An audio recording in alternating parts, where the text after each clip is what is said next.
Aries, this is your tarot reading for the month of June, coming from the mountains of Java. I really hope that you get something from it, Aries. And if you do, if you could like, subscribe, hit the bell and pass a comment, because I don't do very well with these algorithms. But above all, Aries, this is for you. I really hope that you enjoy it.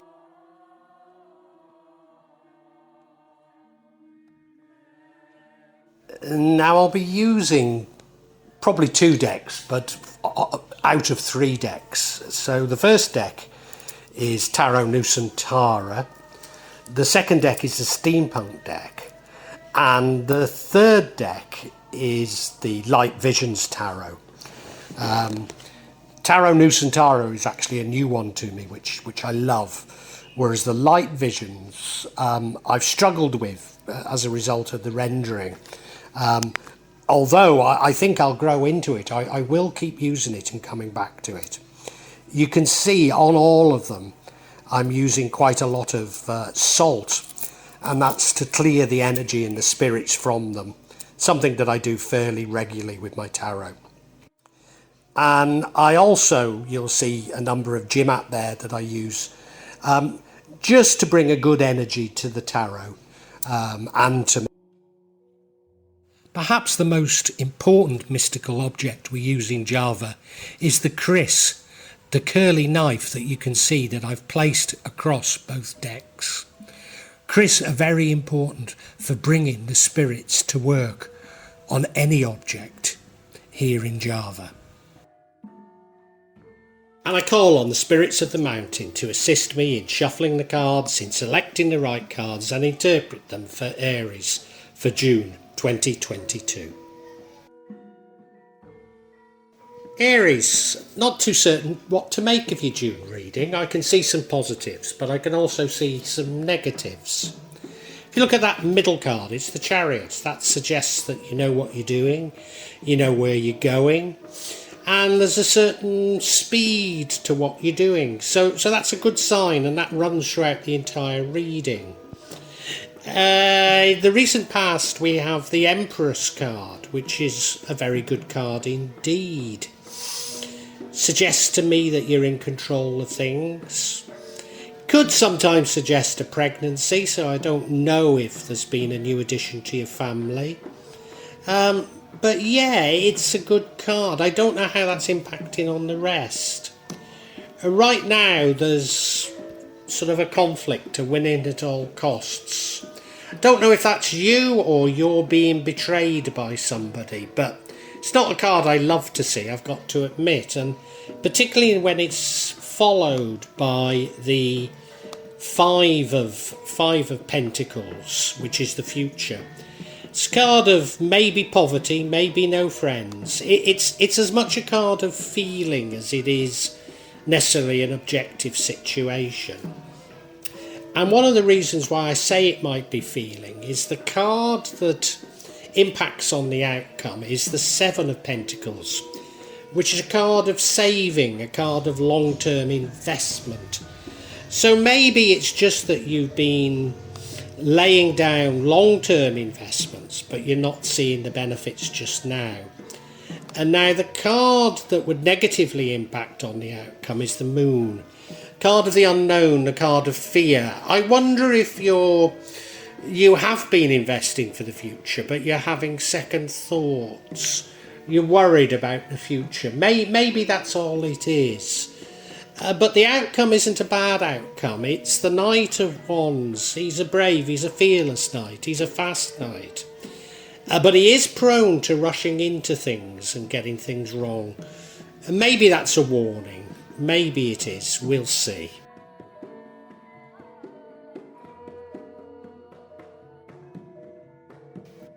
Now, as I say, the energy running through it is this Chariot card, which is a great card, and it's a great card to have here. It suggests that you're in control of things. It suggests that you're moving fast. It suggests you know what you're doing. But it's also a card of balance. If you look at it, there's one white horse, one black. There's a Hindu temple, there's a Buddhist temple in the background. He's got hold of both reins. Yeah, he knows where he's going by achieving this balance.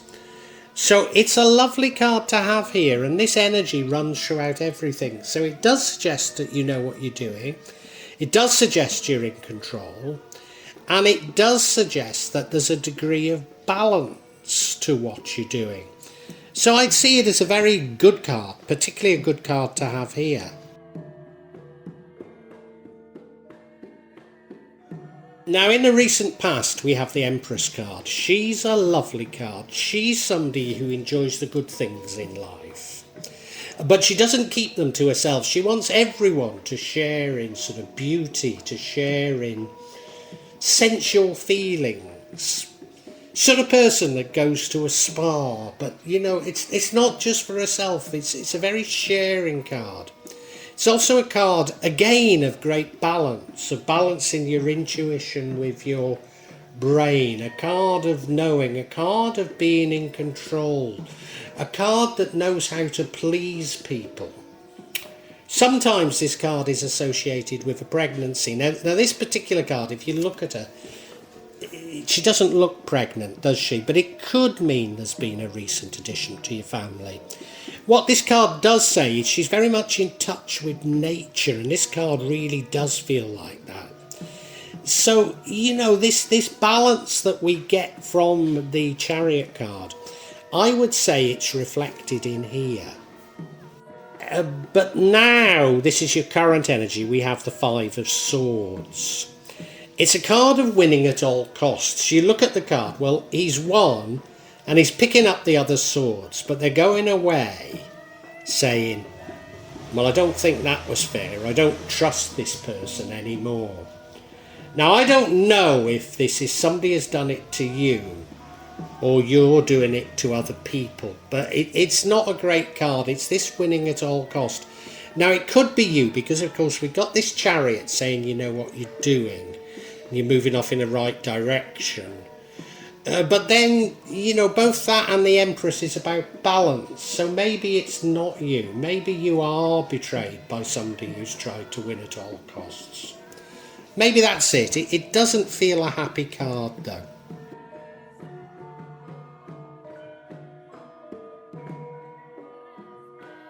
And in your future, we have the Five of Pentacles. I never like to see this card. It's associated with poverty. It's associated with feeling like you have no friends. It's more a card of feelings than necessarily an objective situation. It's more a card about your mind. It's only a minor arcana, so it doesn't necessarily last either. You look at the card, well, yeah, walking with, is that her grandfather who's crippled? Is that snow on the ground? It looks cold, whatever, doesn't it? It looks like they're locked out. But, you know, they're not locked out because they're walking in front of that chapel with that wonderful stained glass window and the light shining through it. So there's always hope with this card. There always is. Now, this would suggest to me that that Five of Swords, that winning at all costs, was probably somebody betraying you. And you're feeling the pinch at the moment. You're licking your wounds, I think. But I'm not that troubled by this card.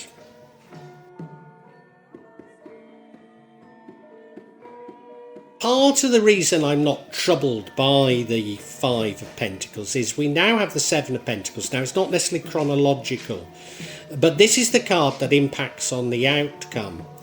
And this is a card about long-term investments, not necessarily financial, but probably financial. But long-term plans, laying down for the future.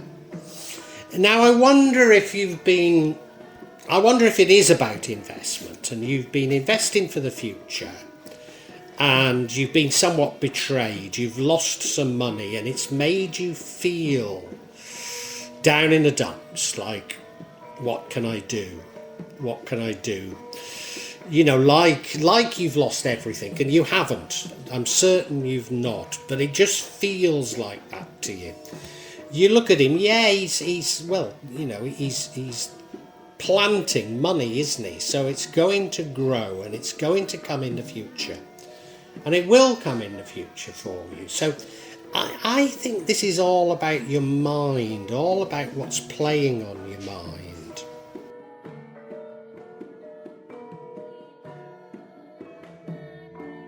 I think I'm right about this being largely about your mind and how you're feeling, because now we have the moon card.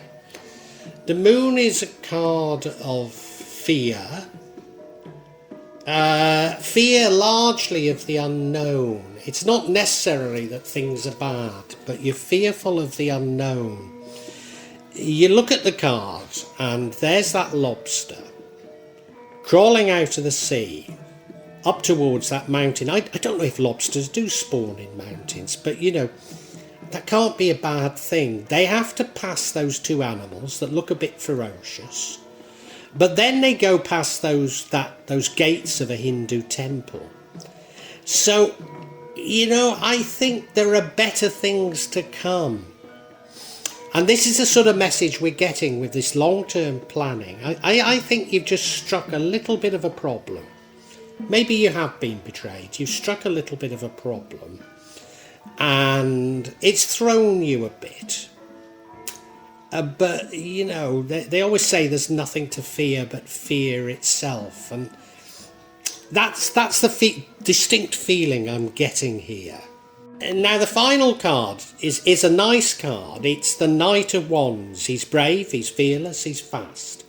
You look at the card, the horse is going very fast. He's definitely fearless. He's rushing into things, though. Does it mean that after this little hiccup, that you've got the bit between your teeth? You know, remember the Chariot card? You've got the bit between your teeth and you're determined to go on. So you've overcome these psychological problems. But there is just a danger in this card that you rush into the wrong things. So taking my story of investments, you know, maybe you've made some long-term investments. Maybe you feel that you've been betrayed a little. Some of them haven't gone that right. And it's made you worried about money when really you've got nothing to worry about. And it's thrown you a little. And, you know, the moon, you're frightened of the unknown. You're frightened of, will you actually have enough money in the future? And you've decided to do something. But there is a danger. There is a danger that you might be doing the wrong thing. Now, I think I've got the story, but let's get a little bit of clarity on this whole thing. And I want the clarification on this moon card. And I think the clarification is saying to me that I've got it right, because the first card of clarification is this Chariot card again. So about you knowing what you're doing, about you going in a fast direction. But I think you're having some doubts on it. Now, you know, again, using the analogy of investing for the future. Are you having doubts about the investments you made? And the reason you're having doubts is that we've got the five of swords again, which in this card, it does feel like betrayal, doesn't it? So it feels like you've been betrayed. So I think some of your investments haven't come off. And then we have the Three of Swords, which is heartbreak. So I think you've trusted somebody. You've trusted somebody, maybe on investments, and they've betrayed you, and it's made you, it's shaken you a bit, let's put it that way.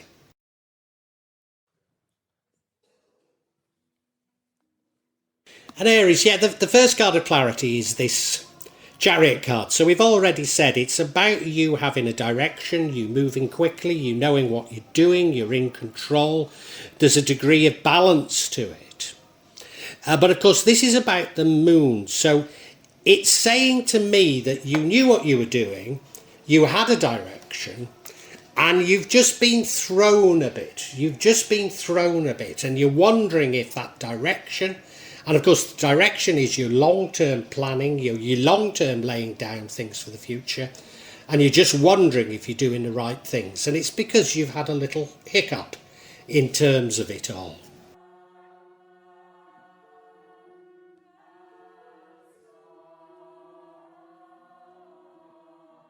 The card we've had before, the Five of Swords. So this is saying to us that this Five of Swords moment, this winning at all costs, and if you look at this card, it does feel like betrayal, because while he's selling to that woman, it looks like the man there is stealing a sword, doesn't it? So this card really does feel like betrayal. So something has gone wrong in terms of these long-term planning, these long-term investments for the future. And this has caused you to have this fear, the fear of the unknown, because of course investments are unknown. And you're worried that, is everything you've done the wrong thing? It's playing on your mind. It's giving you second thoughts. But I don't think for that long. Or, I mean, obviously this is clarification on the Moon card, which if you let it play on your mind will change everything. So it's a warning not to let it play on your mind.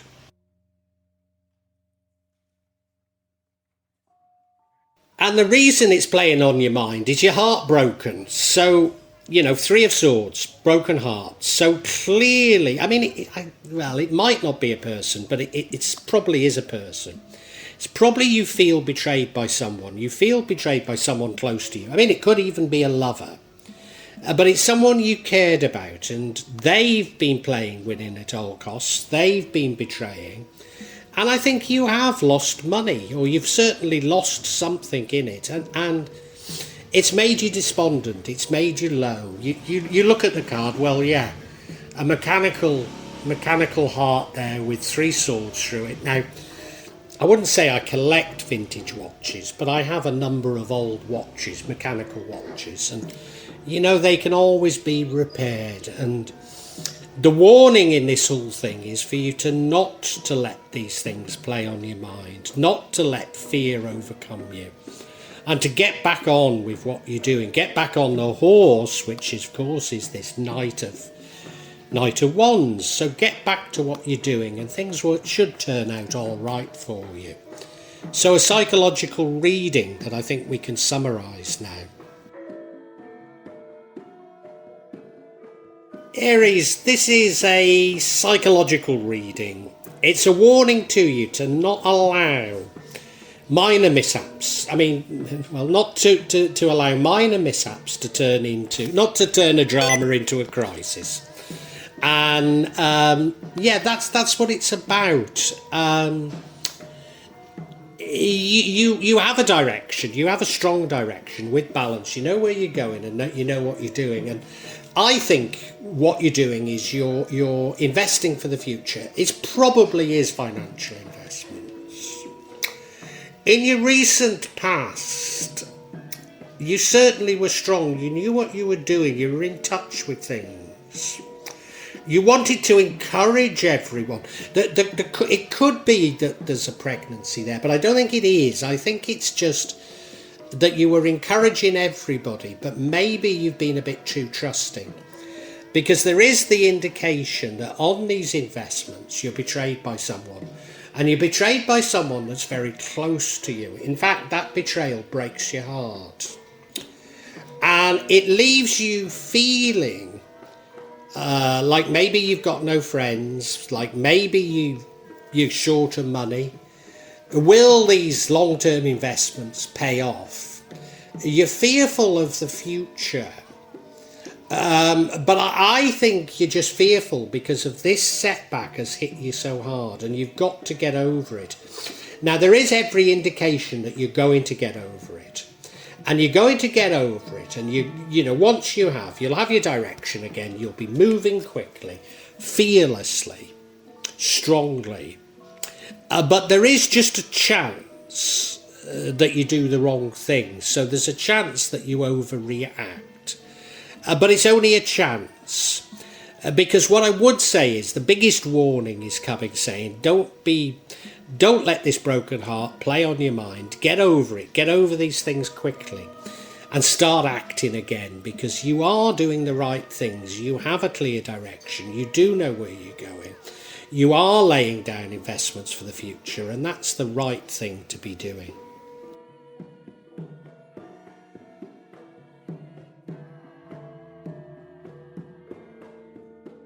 Well, I do hope you've enjoyed Tarot from Java as an addition to my channel, The Magic of Java. Please take a look at the other videos that I have on this channel about magic from Java, and I hope that you will become a subscriber. Now, if you want to hear your next tarot reading, hit the button, and that will inform you of when I publish new readings. I'm certainly going to do a reading for every month, but maybe I will try them a bit more frequently, say a mid-month reading, and maybe also some special readings. But above all, thank you so much for listening to me. Thank you, and enjoy Java.